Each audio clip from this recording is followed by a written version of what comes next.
The Biden administration is facing another lawsuit, this time over an executive order halting oil and gas leasing on federal lands. 6 state attorneys general are warning President Biden not to overreach his authority. They say if he does, it won't go unchallenged.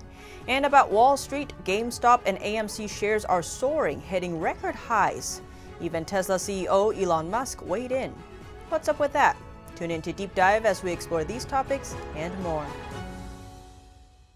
Hello and welcome. This is Deep Dive and I'm Tiffany Meier. Biden has been busy since entering office, signing a slew of executive orders, most seemingly with a goal to overturn those of his predecessor, Donald Trump. One of them was to halt oil and gas leasing on federal lands and waters. The Biden administration is now being sued over it. Biden's executive order put a pause on entering into new oil and natural gas leases on public lands or offshore waters, and said the White House would rigorously review existing leases and fossil fuel practices. The administration claims it is an attempt to tackle the climate crisis. Republicans and industry leaders said the order would harm the U.S. economy and result in thousands of job losses. The Western Energy Alliance, a group representing fossil fuel producers on federal lands, are suing. They claim the president doesn't have the authority to do this. The alliance says while the executive order is meant to satisfy the environmental left, it would seriously harm livelihoods of tens of thousands of Americans. The alliance president said the executive order violates the Mineral Leasing Act, the National Environmental Policy Act, and the Federal Lands Policy and Management Act.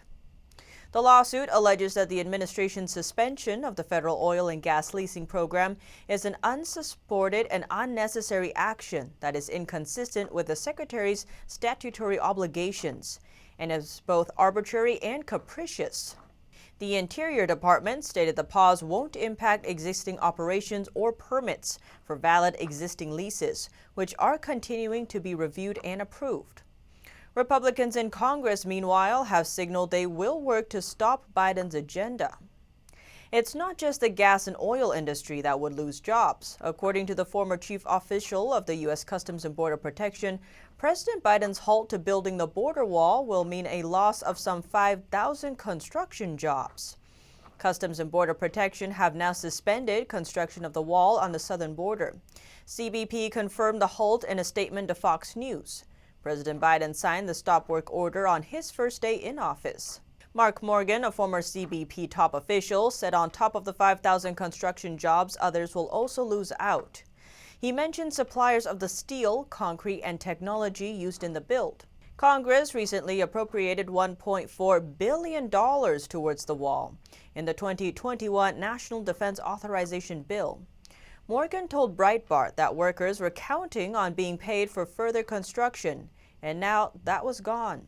And he said there are extra costs too, like 270,000 tons of already produced steel fencing that has to be paid for, but can't be put up. It must be stored or destroyed, either of which adds yet another cost. Biden's pick to head the Department of Homeland Security says he hasn't yet looked at what he'd do with the current already existing border wall. One option would be taking it down. Biden, just hours after his inauguration, signed an executive order to terminate the emergency declaration on the southern border and halt the border wall construction. Former President Trump had previously extended the emergency declaration on the border until February 2022. Now, several states are warning President Biden not to overreach his authority. They say if he does, it won't go unchallenged. 6 state attorneys general put the Biden administration on notice on Wednesday. They say although they stand ready to help the new administration, they will take legal action if it does anything unconstitutional or goes beyond its authority. It comes as Biden issued a series of orders since taking office. Some have already drawn widespread scrutiny. For example, Biden's order addressing discrimination on the basis of gender identity and sexual orientation. For those who hold that people are either male or female, the order could threaten their freedom to exercise their beliefs. The AGs write the president cannot cut constitutional corners or skirt statutory structures without inevitably doing more harm to our country than good. The foundations of our republic and American life are embedded within our Constitution's carefully crafted design. The letter notes two areas of concern: the freedom of religion and religious expression, and the right to bear arms. Biden issued a series of executive orders in his first week since taking office. Some of the executive orders have overturned Trump-era policies, while others have established or expanded policies relating to climate change, racial equity, and the virus pandemic. The Biden administration has already faced several legal challenges over executive actions, such as the decisions to rejoin the Paris Climate Agreement and to cancel the Keystone XL pipeline, which is expected to put thousands of jobs at risk and undermine the U.S. relationship with Canada. A Texas judge blocked Biden's order to halt the deportation of some immigrants. And on Wednesday, a group challenged Biden's order to halt oil and gas leasing on federal lands and waters. Legal challenges against presidential orders aren't uncommon. Democrat AGs frequently sued the Trump administration on his actions. According to a website that tracked the lawsuits, they sued the Trump administration 157 times. The Republican AGs who put Biden on notice are from West Virginia, Arkansas, Indiana, Mississippi, Montana, and Texas. They say they're doing it to defend their state citizens and protect their rights. Now let's talk stocks. You might have seen AMC shares are up to 300%, the highest since 2018. But movie theaters remain closed for the most part, so what's up with that? According to Bloomberg, shares more than quadrupled. Volume reached 16 times above the 3-month average. It seems AMC was riding on the coattails of GameStop, which now shares more than doubled on Wednesday. It seems GameStop found itself in the middle of a tug-of-war on Wall Street. On one side, professional traders, known as short sellers, who are betting shares of GameStop will fall. On the other side, amateur investors who are betting shares of the gaming retailer will continue to scale unbelievable heights. And so far, the amateurs seem to be winning. Shares of GameStop doubled again on Wednesday, catapulting the stock price by 800% over the past 2 weeks. GameStop stock saw a 135% increase gain and closed at $348 per share. A week ago, it was at just $43, and last summer, a measly $4.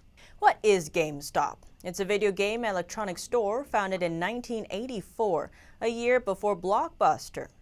With the rise in e-commerce, GameStop has been suffering. So what started this rapid rise in share values? According to Bloomberg, it all started with a Reddit forum called Wall Street Bets.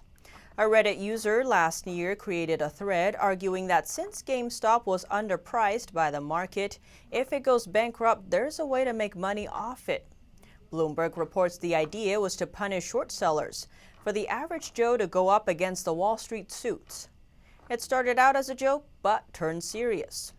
What is short selling? A short is when someone borrows a stock from a broker and then immediately sells it at the current price. The idea being that the stock's price fall so that one can buy the stock back at a lower price and return the shares borrowed from the broker but keep the difference, thus making a profit.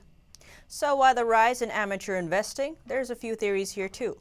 One is the average Joe versus the Wall Street suits. Reditters suggest it shows the growing disdain for the top 1%. Another suggests that with the pandemic and most people staying at home, that led to a rise in investing, a 10% increase from 2019. Others point to the no-fee trading app Robinhood, which made investing in the stock market for the layman easier than ever. Speaking of Robinhood, the app restricted transactions for certain stocks, such as AMC and GameStop, citing volatile market conditions. It sparked a backlash. The app now has over 100,000 one-star reviews in the App Store. In a rare moment of solidarity, AOC and Donald Trump Jr. agreed, saying what Robinhood did was wrong. TD Ameritrade and Webull also put restrictions on trading in those stocks. So what does this all mean? Establishment players appear to view the GameStop push as misguided, if not malicious. But small investors seem to view it as a form of revolt, as they see institutional Wall Street as unfairly playing the market to its advantage and their disadvantage. Massachusetts regulator William Galvin told CNBC that the mania around GameStop undermines the system and could shake confidence in the integrity of the entire U.S. stock market. So is it illegal? The consensus seems to be not sure, but maybe. And now the SEC and even the White House say they're looking into it. White House Press Secretary Jen Psaki said yesterday that President Biden's economic team, including Treasury Secretary Janet Yellen, were monitoring the situation. Government regulators could also look into whether the GameStop rush was fueled by spreading false or misleading information, which would be illegal. The U.S. Securities and Exchange Commission, or SEC, said in a statement it was actively monitoring market volatility. Even Tesla CEO Elon Musk weighed in. He's had his own bitter battles with short sellers, but he seems to be on the side of the amateurs this time. After Tuesday's market close, he tweeted out a link to the Reddit message board that's hyping the GameStop stock. The controversy doesn't appear to be letting up. GameStop shares touched $350 a share on Wednesday. Some of the professional investors who bet on the stock's demise have thrown in the towel. Citron Research, that firm that said GameStop was going to only be $20, said Wednesday it closed out the majority of its losing bet the day before. Meanwhile, Discord has banned the Wall Street Bets server on Reddit for violating its policies on hate speech, and moderators of the Reddit forum briefly made it private. Is there a bigger picture to all this? Some are suggesting it's a revolution, and that what the Redditors are doing can be seen as collusion and market manipulation. Others point to the Occupy Wall Street movement in 2011. Right now, there seems to be a lot of unknowns floating around. What is clear, though, Wall Street is under a lot of spotlights right now. But what do you think about it? Let me know below. Thanks for tuning in to Deep Dive. I'm Tiffany Meier, and see you soon.